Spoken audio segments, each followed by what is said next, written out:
The Boston Bruins overcome a 2-goal deficit to beat the St. Louis Blues 4-2 in Game 1 of the Stanley Cup Final. I'm Sierra Goodwill here with Mike Petraglia at TD Garden. It was wild in here just a few hours ago, where the Bruins were able to come back from that early deficit that the St. Louis Blues took on them early on in the second period.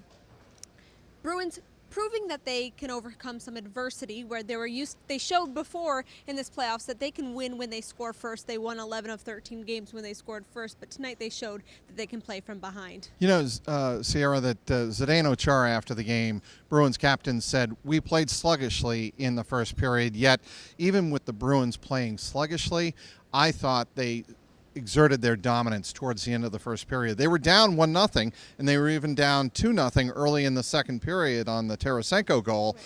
But it had that feeling that, like the Bruins, once they shook off the rust, they would get going, and they did, outshooting the Blues 18-3 in the second period. Yeah, absolutely, and it almost seems like the St. Louis Blues blew their opportunity. It really feels that way, Sarah. They were up 2-0 in Boston, in TD Garden, taking advantage of Boston having that long layoff that made them rusty in that first period. So them blowing this game, is that big enough to go on to say that they blew this series? I will say it has that feeling right now. After game number 1, this 4-2 win, the way the energy shifted after that 2-0 Blues lead, and the Bruins finally got a power play goal.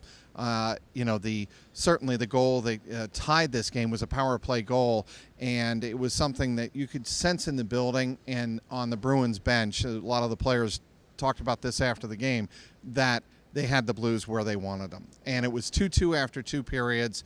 And once the Bruins really got into their rhythm in that second period, there was no going back. And the way they came out, the Bruins came out in the third period, it was like they wanted to exert their dominance, exert their will, and really show that they are going to be the better team in this best-of-7 series. And this Garden Report on Ice is brought to you by betonline.ag, who is working with CLNSmedia.com to give you the opportunity to win a pair of free tickets to Stanley Cup Final Game number 2 here at TD Garden on Wednesday night. Now, it includes a pair of tickets, a pregame VIP experience, and so much more. For more information, head to CLNSmedia.com/cup. And you talked a little bit about the power play, how they needed that goal from Charlie McAvoy to kind of get back into the game, to get the building back into the game. But let's talk about not just Charlie McAvoy's goal, but the secondary scoring overall. Connor Clifton, a 24-year-old rookie defenseman, scoring, a 21-year-old defenseman in Charlie McAvoy, and then a fourth liner in Sean Corrali. Look, it was Bruce Cassidy who said on Media Day on Sunday that the difference in this Bruins team has been their secondary scoring. When the first line isn't going, we saw that early in the Toronto series, Sierra, way back in the first round of these Stanley Cup playoffs.